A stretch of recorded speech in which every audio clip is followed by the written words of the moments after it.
Hello, good morning, जोहार। मैं पूनम और आप देख रहे हैं 24 झारखंड न्यूज। चलिए जानते हैं आज की 25 मुख्य बड़ी खबरों को।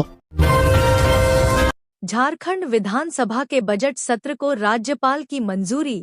झारखंड विधानसभा के बजट सत्र को राज्यपाल संतोष कुमार गंगवार की मंजूरी मिल गई है। बजट सत्र 24 फरवरी से शुरू होगा और 27 मार्च तक चलेगा। 3 मार्च 2025 को राज्य सरकार विधानसभा के पटल पर वित्तीय वर्ष 2025-26 के लिए बजट पेश करेगी। इस बार का बजट सत्र 20 दिनों का होगा। 20 दिनों में 9 दिन अवकाश रहेगा। पहले दिन 24 फरवरी 2025 को नए सदस्यों के शपथ ग्रहण के अलावा राज्यपाल के अभिभाषण और शोक प्रकाश का कार्यक्रम है। सत्र के अंतिम दिन 27 मार्च को प्रश्नकाल, राजकीय विधेयक और गैर सरकारी संकल्प लाए जाएंगे। इससे पहले 27 फरवरी को पिछले वित्तीय वर्ष 2024-25 का तीसरा अनुपूरक बजट सरकार सदन में लाएगी। बजट सत्र के पहले दिन 24 फरवरी को राज्यपाल का अभिभाषण होगा। देश की दिवंगत विभूतियों को इस दिन याद किया जाएगा। उन्हें श्रद्धांजलि देने के साथ सदन की कार्यवाही स्थगित कर दी जाएगी। अगले दिन 25 फरवरी को पूरे दिन राज्यपाल के अभिभाषण पर पक्ष विपक्ष के सदस्य चर्चा करेंगे। अनुपूरक बजट पर वाद विवाद के लिए भी एक दिन रखा गया है। 3 मार्च को मुख्य बजट पेश किया जाएगा। इसके बाद दूसरी पाली में 24 मार्च तक चर्चा होगी। 25 मार्च को राजकीय विधेयक और राजकीय कार्य होंगे। आजसू को बड़ा झटका, नीरू शांति भगत ने छोड़ी पार्टी, सभी पदों से दिया इस्तीफा। आजसू नेता नीरू शांति भगत ने पार्टी से इस्तीफा दे दिया है। भगत ने पार्टी के सभी पदों से इस्तीफा दिया है। उन्होंने इस बाबत आजसू सुप्रीमो सदेश महतो को एक पत्र लिखा है।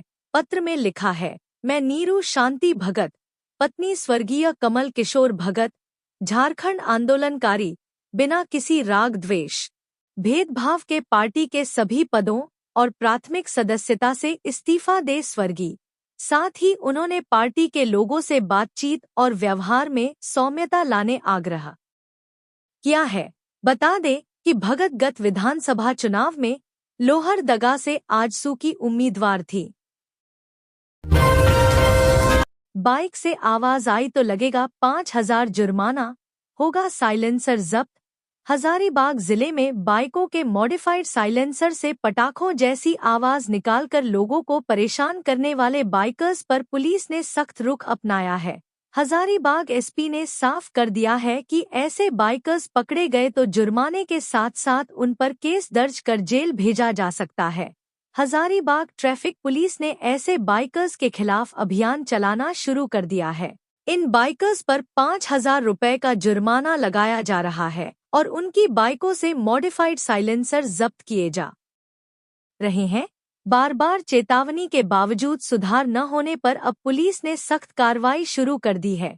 पुलिस को लगातार शिकायतें मिल रही थी कि शहर में कई बाइकर्स, खासकर बुलेट चालकों ने अपने साइलेंसर को मॉडिफाई करवा लिया है। उनकी बाइकें गोली और पटाखों जैसी तेज आवाज निकालती हैं, जिससे आम लोगों को परेशानी हो रही थी। शिकायतें मिलने के बाद एसपी के निर्देश पर जिले में यह अभियान शुरू किया गया। मनिया सम्मान योजना में गड़बड़ी की शिकायत के लिए बना सेल, प्रशासन जारी किया व्हाट्सएप नंबर। गिरिडीह जिले में मनिया सम्मान योजना के तहत हजारों लाभुकों को योजना का लाभ नहीं मिल पा रहा है। यह समस्या फॉर्म भरने में हुई गड़बड़ियों के कारण उत्पन्न हुई है। इस समस्या को हल करने के लिए प्रशासन ने एक कदम उठाते हुए बगोदर प्रखंड कार्यालय परिसर में शिकायत सेल का गठन किया है। प्रशासन की पहल पर गठित इस सेल में 4 कर्मी नियुक्त किए गए हैं। ये कर्मी लाभुकों की शिकायतों को सुनेंगे और उनका समाधान करेंगे। बगोदर बीडीओ निशा कुमारी ने इस विषय पर आयोजित प्रेस कॉन्फ्रेंस में बताया कि लाभुकों को योजना का लाभ दिलाने के लिए यह विशेष व्यवस्था की गई है। रांची से महाकुंभ के लिए 19 जनवरी से चलेंगी ये स्पेशल ट्रेनें। प्रयागराज में होने वाले महाकुंभ मेला में शामिल होने के लिए रांची रेल मंडल से स्पेशल ट्रेनों का संचालन किया जाएगा। ये ट्रेनें रांची के रेलवे स्टेशन से होकर गुजरेंगी, जिससे आसपास के जिलों के लाखों लोग कुंभ यात्रा पर जा सकेंगे। इसका लाभ विशेष रूप से रांची, रामगढ़, खूंटी, हजारीबाग, लोहरदगा, गुमला, सिमडेगा, कोदरमा, चतरा, लातेहार, पुरुलिया, जमशेदपुर और सरायकेला खरसावा जिलों के यात्री उठाएंगे। बताया जा रहा है कि कुंभ मेला स्पेशल ट्रेनों का परिचालन सुनिश्चित करने के लिए रक्षा राज्य मंत्री और रांची के सांसद संजय सेठ ने केंद्रीय रेल मंत्री अश्विनी वैष्णव से मुलाकात की थी। सेठ ने रेल मंत्री से आग्रह किया था कि रांची के रूट से अधिक ट्रेनों का संचालन किया जाए, ताकि यहां के लोग भी आसानी से कुंभ मेला जा सकें। उनके प्रयासों से अब विशेष ट्रेनों का परिचालन रांची होकर होगा। इन ट्रेनों का परिचालन 19 जनवरी से शुरू होगा। इसके तहत विभिन्न तारीखों पर 38 बार ये ट्रेनें रांची होकर गुजरेंगी। इनमें सामान्य क्लास, स्लीपर क्लास और एसी क्लास की बोगियां होंगी। साथ ही यात्रियों के लिए पर्याप्त आरक्षित सीटों की व्यवस्था भी की जाएगी। मेटा को समन करेगी संसदीय समिति, जुकरबर्ग पर भारत की छवि खराब करने का आरोप। संसदीय संचार और सूचना प्रौद्योगिकी स्थायी समिति के अध्यक्ष और भाजपा सांसद निशिकांत दुबे ने सोशल मीडिया दिग्गज मेटा पर भारत की छवि को धूमिल करने का आरोप लगाते हुए माफी की मांग की है। उन्होंने मंगलवार को कहा कि समिति मेटा को इसके अध्यक्ष द्वारा की गई टिप्पणियों के लिए तलब करेगी, जिसमें कहा गया था कि भारत की सत्ताधारी पार्टी ने पिछले साल लोकसभा चुनाव में हार का सामना किया। निशिकांत दुबे ने प्लेटफॉर्म एक्स पर पोस्ट करते हुए लिखा, मेरी समिति मेटा को इस गलत जानकारी के लिए तलब करेगी। किसी भी लोकतांत्रिक देश के बारे में गलत जानकारी उसकी छवि को नुकसान पहुंचाती है। इस संगठन को भारतीय संसद और यहाँ के लोगों से इस गलती के लिए माफी मांगनी होगी। उन्होंने यह प्रतिक्रिया सूचना एवं प्रसारण मंत्री अश्विनी वैष्णव की आलोचना पर दी, जिसमें उन्होंने मेटा के मालिक और फेसबुक के सहसंस्थापक मार्क जुकरबर्ग पर तथ्यात्मक रूप से गलत बयान देने का आरोप लगाया था। जुकरबर्ग ने कहा था कि 2024 में भारत की मौजूदा सरकार ने कोविड-19 महामारी से जुड़े मुद्दों के कारण चुनाव हार दिया। अश्विनी वैष्णव ने लिखा, यह निराशाजनक है कि खुद श्री जुकरबर्ग से गलत जानकारी सामने आई। हमें तथ्यों और विश्वसनीयता को बनाए रखना चाहिए। उन्होंने मेटा और अन्य सोशल मीडिया प्लेटफॉर्म्स को टैग करते हुए कहा। रांची के हिंदपीढ़ी की लापता लड़कियों के परिजनों से मिले मंत्री, मोहल्ले वालों ने पुलिस पर उठाए सवाल। राजधानी के हिंदपीढ़ी थाना क्षेत्र की गायब 2 लड़कियों को पुलिस 72 घंटे से खोज रही है, लेकिन अब तक उनका कोई सुराग हासिल नहीं हो पाया है। मंगलवार को झारखंड सरकार के मंत्री इरफान अंसारी भी परिजनों का हालचाल लेने के लिए उनके घर पहुंचे। पुलिस का दावा है कि लड़कियां सुरक्षित हैं, लेकिन मोहल्ले वाले पूछ रहे हैं कि अगर वे सेफ हैं तो कहां हैं। रांची के हिंदपीढ़ी थाना क्षेत्र की रहने वाली 2 लड़कियों के गायब होने के तीसरे दिन भी पुलिस के हाथ खाली हैं। 72 घंटे बीतने के बाद भी पुलिस दोनों लड़कियों को ढूंढ नहीं सकी है। हिंदपीढ़ी पुलिस की कार्यशैली को लेकर मोहल्लेवासी आक्रोशित हैं।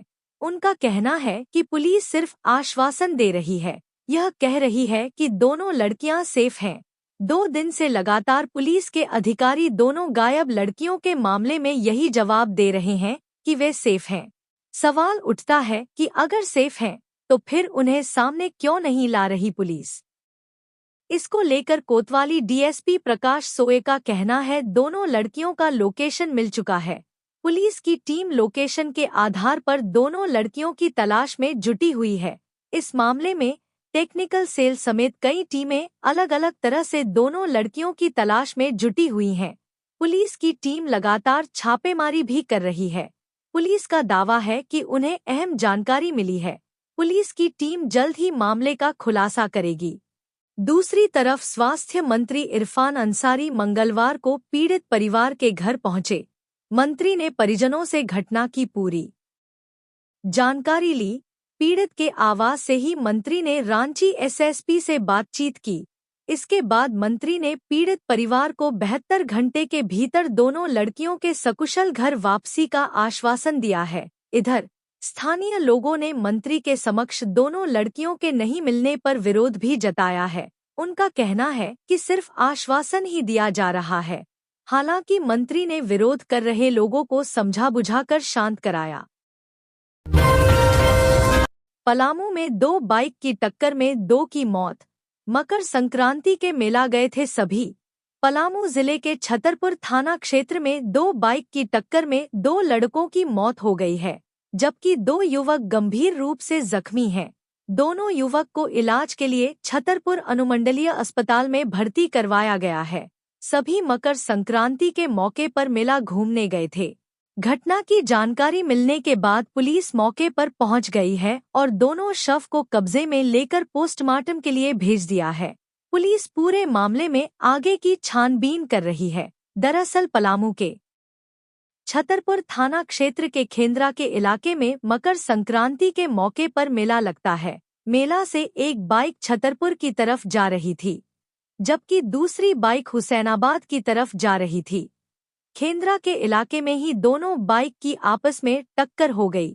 इस दुर्घटना में खेंद्रा के ही रहने वाले धीरज कुमार और छतरपुर के मंडिया के रहने वाले 19 वर्षीय सरीकुस अंसारी की मौत हो गई है। वहीं दोनों बाइक की टक्कर में 2 अन्य युवक जख्मी हुए हैं, जिन्हें इलाज के लिए स्थानीय ग्रामीणों ने छतरपुर के अनुमंडलीय अस्पताल में भर्ती करवाया था। छतरपुर के थाना प्रभारी प्रशांत प्रसाद ने घटना की पुष्टि करते हुए बताया कि दुर्घटना में 2 लड़कों की मौत हुई है। पुलिस पूरे मामले में छानबीन कर रही है। इधर घटना की जानकारी मिलने के बाद परिजन भी मौके पर पहुंच गए हैं। परिजनों का रो रो कर बुरा हाल है। निधि खरे को नवीन और नवीकरणीय ऊर्जा मंत्रालय का मिला अतिरिक्त प्रभार। उपभोक्ता मामलों की सचिव निधि खरे को नवीन और नवीकरणीय ऊर्जा मंत्रालय का अतिरिक्त प्रभार सौंपा गया है। केंद्रीय कार्मिक मंत्रालय ने इस संबंध में मंगलवार को अधिसूचना जारी की है। निधि खरे झारखंड कैडर की 1992 बैच की IAS अधिकारी हैं। उन्हें इस नई जिम्मेदारी के साथ अब MNRA में भी कार्य करना होगा। बता दें कि निधि खरे ने पहले झारखंड राज्य में स्वास्थ्य, कार्मिक, प्रशासनिक और वाणिज्य कर विभाग की प्रधान सचिव के रूप सेवा दे चुकी हैं। नवीन और नवीकरणीय ऊर्जा मंत्रालय भारत सरकार का नोडल मंत्रालय है। बता दें कि इसका मुख्य उद्देश्य अक्षय और नवीकरणीय ऊर्जा के स्रोतों का विकास और उन्हें स्थापित कर देश की बढ़ती ऊर्जा आवश्यकताओं को पूरा करना है। निधि खरे के नेतृत्व में मंत्रालय से जुड़ी नीतियों और योजनाओं में नए दृष्टिकोण और गति देखने को मिल सकती है। उनकी नियुक्ति से इस क्षेत्र में महत्वपूर्ण बदलाव और प्रगति की उम्मीद जताई जा रही है। हेमंत सरकार दे रही है बड़े घोटाले को अंजाम। बाबूलाल मरांडी ने फिर बोला हमला। झारखंड में नगर निकाय चुनाव न होने को लेकर बीजेपी के प्रदेश अध्यक्ष बाबूलाल मरांडी ने राज्य सरकार पर हमला बोला है। उन्होंने सोशल मीडिया हैंडल एक्स पर एक पोस्ट कर लिखा कि सरकार कोर्ट के आदेश की अवहेलना कर लोगों के अधिकारों का हनन कर रही है। उन्होंने यह भी कहा कि बिना निर्वाचित प्रतिनिधित्व के नागरिक हितों की अनदेखी कर हेमंत सरकार बड़े घोटाले को अंजाम दे रही है। बीजेपी के प्रदेश अध्यक्ष बाबूलाल मरांडी ने मंगलवार को अपने आधिकारिक एक्स हैंडल पर पोस्ट कर कहा कि सरकार नगर निकाय चुनावों के प्रति उदासीन है। माननीय उच्च न्यायालय के आदेशों की अवहेलना कर हेमंत सरकार जनता की लोकतांत्रिक और संवैधानिक अधिकारों का हनन कर रही है। राज्य निर्वाचन आयोग ने भी अदालत से कहा है कि हेमंत सरकार इस दिशा में आवश्यक सहयोग प्रदान नहीं कर रही है। बाबूलाल मरांडी ने आगे लिखा कि नगर निकाय चुनावों को टालकर हेमंत सरकार प्रशासकों के माध्यम से इनके संचालन का काम कर रही है। इन प्रशासकों के संरक्षण में नगर निकायों में भ्रष्टाचार और अनियमितताओं का बोलबाला बढ़ रहा है। बिहार का इनामी अपराधी हजारीबाग में पकड़ा गया। 2023 से फरार था। बिहार एसटीएफ और पटना पुलिस की संयुक्त टीम ने सोमवार को झारखंड के हजारीबाग के मुफस्सिल थाना क्षेत्र से कुख्यात अपराधी अजय राय को गिरफ्तार किया। मीडिया में इसकी खबर आज दी गई है। बता दें कि अजय 2023 में अपराध करने के बाद से फरार था। पटना की सेंट्रल एसपी स्वीटी सहारावत ने बताया कि अजय, जो बुद्धा कॉलोनी का निवासी है, पर 50,000 रुपए का इनाम था। उन्होंने कहा, अजय पर हत्या, रंगदारी और आर्म्स एक्ट सहित करीब 9 मामले दर्ज हैं। वह जमीन कब्जा जाने जैसे अपराधों में भी शामिल था। उसके अपराधों से कमाई गई सारी संपत्ति जब्त की जाएगी। जेएमएम के स्थापना दिवस में इस बार कल्पना सोरेन होंगी पार्टी का बड़ा चेहरा, नहीं शामिल होंगे शिबू सोरेन। झारखंड मुक्ति मोर्चा इस बार अपने 53वें स्थापना दिवस को भव्यता के साथ मनाने की तैयारी में है। यह कार्यक्रम 4 फरवरी को धनबाद के गोल्फ ग्राउंड में आयोजित होगा। इस अवसर पर पहली बार गांडेय की विधायक कल्पना सोरेन झामुमो के मंच पर नई पहचान के साथ नजर आएंगी। सूत्रों से मिली खबर के मुताबिक कार्यक्रम में पार्टी अध्यक्ष और झामुमो के संस्थापक शिबू सोरेन की अनुपस्थिति रहेगी। उनके स्वास्थ्य संबंधी कारणों के चलते कार्यक्रम में शामिल होने की संभावना कम है। हालांकि उनकी गैरमौजूदगी में भी पार्टी इस आयोजन को यादगार बनाने के लिए कोई कसर नहीं छोड़ रही है। गोल्फ ग्राउंड में यह आयोजन दोपहर 2 बजे शुरू होगा और शाम 7 बजे तक चलेगा। कोरोना महामारी के बाद कार्यक्रम का समय बदलकर अब दिन में कर दिया गया है। पहले यह रात में आयोजित होता था। कार्यक्रम में झामुमो के कार्यकारी अध्यक्ष और मुख्यमंत्री हेमंत सोरेन के साथ कई मंत्री और वरिष्ठ नेता शामिल होंगे।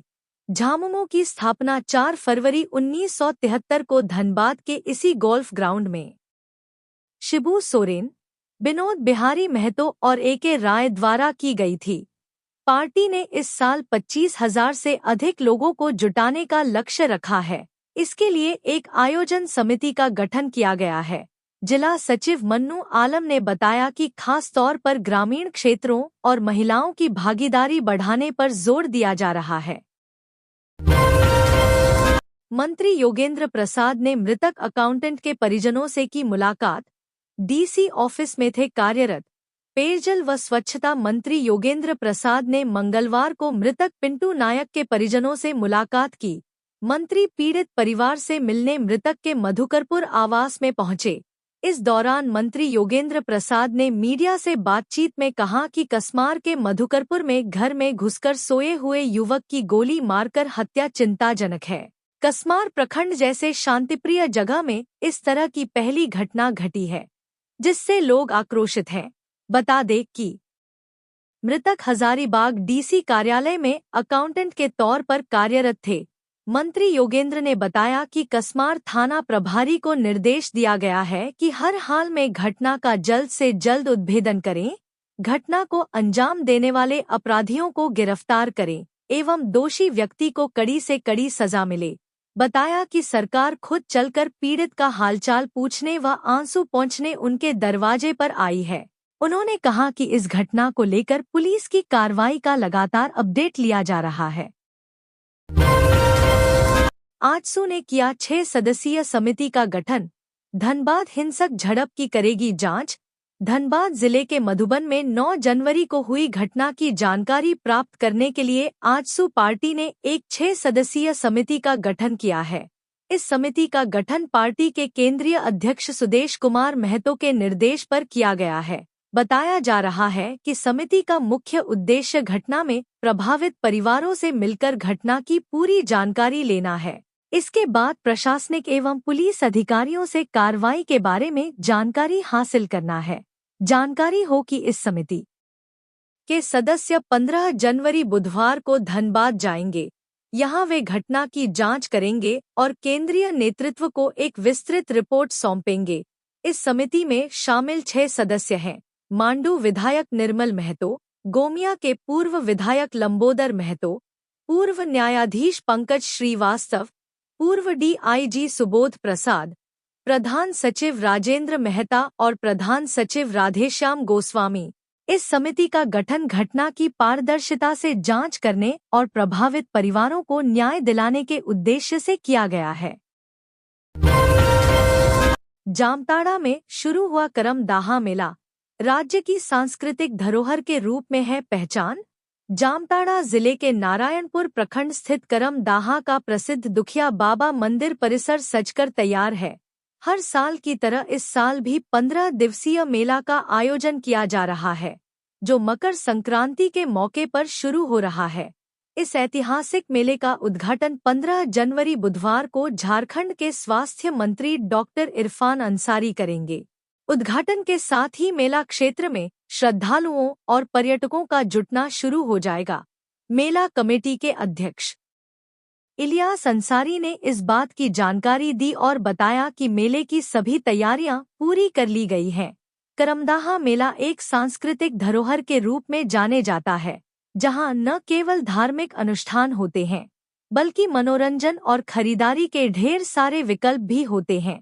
यह मेला बराकर नदी के तट पर स्थित दुखिया बाबा मंदिर के आसपास आयोजित होता है, जो हर साल हजारों श्रद्धालुओं और पर्यटकों को आकर्षित करता है। मेले में बच्चों और बुजुर्गों के लिए विशेष मनोरंजन के साधन उपलब्ध होते हैं, जिससे यह मेला हर आयु वर्ग के लोगों के लिए आकर्षक बन जाता है। धार्मिक अनुष्ठान, पारंपरिक गीत संगीत और विविध प्रकार की दुकानों के साथ मेले में उत्सव का माहौल बना रहता है। झारखंड हाईकोर्ट की सख्ती पर जागी सरकार, ट्रिपल टेस्ट के लिए बढ़ाए कदम। झारखंड में नगर निकाय चुनाव पहेली बनकर रह गई है। हाईकोर्ट के कड़े निर्देश के बाद सरकार ने ट्रिपल टेस्ट के लिए कुछ कदम बढ़ाए जरूर हैं, मगर जिस गति से सरकारी सिस्टम में काम हो रहा है उससे साफ लगता है कि फिलहाल चुनाव होना संभव नहीं है। हालांकि झारखंड सरकार के उदासीन रवैया पर बीते सोमवार को जिस तरह से अवमाननावाद की सुनवाई करते हुए कोर्ट ने कड़ा रुख अपनाया है, उससे लग रहा है कि शहर की सरकार बनने में अनावश्यक देरी नहीं होगी।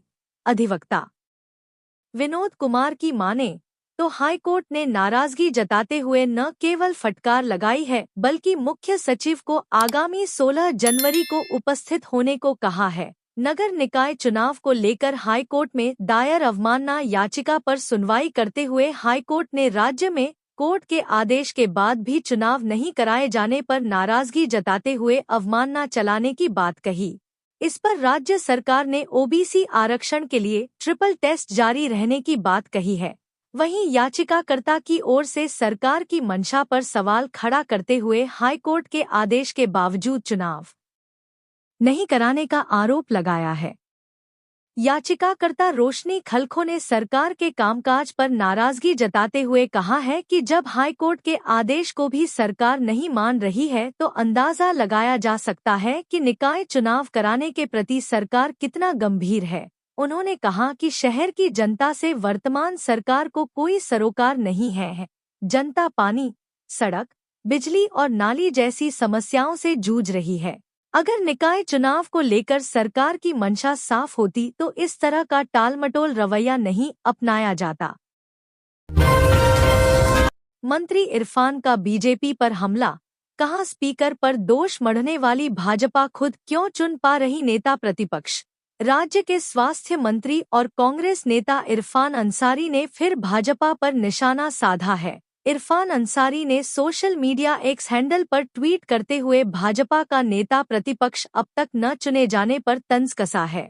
उन्होंने लिखा है कि नेता प्रतिपक्ष को लेकर कभी राज्य सरकार तो कभी माननीय स्पीकर पर दोष मढ़ने वाली भाजपा अब गूंगी क्यों बनी है, अपना विधायक दल का नेता क्यों नहीं घोषित कर रही है। गौरतलब है कि झारखंड में सरकार गठन को दूसरा महीना बीतने को है। ऐसे में अब तक भारतीय जनता पार्टी ने विधायक दल के नेता का चयन नहीं किया है। सुप्रीम कोर्ट ने भी निर्देश दिया है कि झारखंड में भाजपा 2 महीने के अंदर अपना नेता प्रतिपक्ष का चयन करे। बता दें कि नेता प्रतिपक्ष की रेस में बाबूलाल मरांडी और सीपी सिंह के नाम की चर्चा है, लेकिन इस पर अब तक संशय बरकरार है कि भाजपा किसे विधायक दल का नेता चुनती है। कोल इंडिया करेगा रांची मैराथन का आयोजन, विजेता को मिलेगा 35 लाख रुपए का इनाम। 9 फरवरी को CCL की ओर से कोल इंडिया रांची मैराथन का आयोजन रांची में किया जाएगा। कार्यक्रम के तहत मैराथन दौड़ का शुभारंभ बिरसा मुंडा स्टेडियम मोराबादी से होगा। ये बिरसा स्टेडियम से शुरू होकर काके रोड होते हुए आम्बेडकर चौक पहुंचेगा और वापस बिरसा मुंडा स्टेडियम में पहुंचकर समाप्त होगा। प्रतियोगिता 0.5 किलोमीटर, 10 किलोमीटर एवं हाफ मैराथन और फुल मैराथन वर्ग में आयोजित होगी। मैराथन की कुल पुरस्कार राशि 35,10,000 है। 10 किलोमीटर हाफ एवं फुल मैराथन के महिला एवं पुरुष वर्ग में प्रथम 10 स्थान प्राप्त करने वाले प्रतिभागियों को पुरस्कृत किया जाएगा। जामताड़ा यूनिवर्सिटी प्रशासन की हस्तक्षेप से मुख्य गेट पर लगा ताला टूटा। जामताड़ा महाविद्यालय के मुख्य गेट पर ताला टूटने के बाद महाविद्यालय प्रशासन ने हस्तक्षेप किया। यह घटना मंगलवार को हुई, जहां सिद्धू कानू मुर्मू विश्वविद्यालय के कुलपति के आदेश पर महाविद्यालय के प्रभारी प्राचार्य कौशल ने कर्मचारियों से वार्ता की। कर्मचारियों ने ताला तोड़ने की मांग की, जिसके बाद प्रभारी प्राचार्य ने ताला तोड़कर महाविद्यालय में प्रवेश किया। प्रभारी प्राचार्य ने कहा कि विश्वविद्यालय से आदेश प्राप्त हुआ है कि 15 जनवरी से महाविद्यालय में सभी कार्यों को सुचारू रूप से प्रारंभ किया जाए और इसी कारण उन्होंने ताला तोड़ा। उन्होंने बताया कि रिपोर्ट विश्वविद्यालय को भेज दी जाएगी और अगले दिन से पठन पाठन शुरू हो जाएगा। कर्मचारी संघ के सचिव तपस कुमार चौबे ने कहा कि उनकी मांगे 2016 से लंबित हैं और वे तब तक अपना धरना जारी रखेंगे जब तक उनकी मांगे पूरी नहीं हो जाती। 15 जनवरी को होने वाली UGC नेट की परीक्षा स्थगित, नई तारीखों की घोषणा जल्द। नेशनल टेस्टिंग एजेंसी NTA ने कल 15 जनवरी को होने वाली UGC नेट परीक्षा स्थगित कर दी गई है। हालांकि 16 जनवरी की परीक्षा अपने निर्धारित शेड्यूल के अनुसार ही होगी। स्थगित की गई परीक्षा का आयोजन अब होगा। NTA ने इसकी जानकारी नहीं दी है। हालांकि माना जा रहा है कि जल्द नई तारीखों का ऐलान करेगी। आधिकारिक वेबसाइट पर नई तारीखों के अनुसार एडमिट कार्ड भी जारी किए जाएंगे। जानकारी के अनुसार राष्ट्रीय परीक्षा एजेंसी NTA को कई सिफारिशें मिली थी, जिनमें पोंगल, मकर संक्रांति और अन्य त्योहारों के मद्देनजर 15 जनवरी की परीक्षा को स्थगित करने की मांग की गई थी। छात्रों के हित को ध्यान में रखते हुए एजेंसी ने यह निर्णय लिया है। हालांकि 16 जनवरी की परीक्षा पहले से तय तारीख के अनुसार ही होगी। पलामू के हैदरनगर CSP से 1 लाख रुपए की लूट, पिस्टल के दम पर अपराधियों ने दिया वारदात को अंजाम। पलामू जिले के हैदरनगर में अपराधियों ने दिनदहाड़े CSP से 1 लाख रुपए की लूट की वारदात को अंजाम दिया है। बाबंदेह रोड स्थित CSP में घटना उस समय हुई जब CSP संचालक कुंदन कुमार ग्राहकों की सेवा में व्यस्त थे। CSP संचालक ने पुलिस को दिए गए बयान में बताया कि 3 अपराधी बाइक पर सवार होकर पहुंचे थे। इनमें से 2 अपराधी हेलमेट पहनकर CSP के अंदर घुस गए, जबकि तीसरा बाहर बाइक के पास निगरानी करता रहा। अपराधियों ने CSP में दाखिल होने के बाद शटर गिरा दिया और संचालक कुंदन कुमार की कनपटी पर पिस्टल तान दी। गाली गलौज करते हुए अपराधियों ने कैश काउंटर खोलने को मजबूर किया। डर के मारे CSP स्टाफ ने दराज में रखे 1 लाख रुपए अपराधियों के हवाले कर दिए। वारदात के समय CSP के अंदर कुछ ग्राहक भी मौजूद थे। अपराधियों ने सभी को धमकाते हुए चुप रहने को कहा।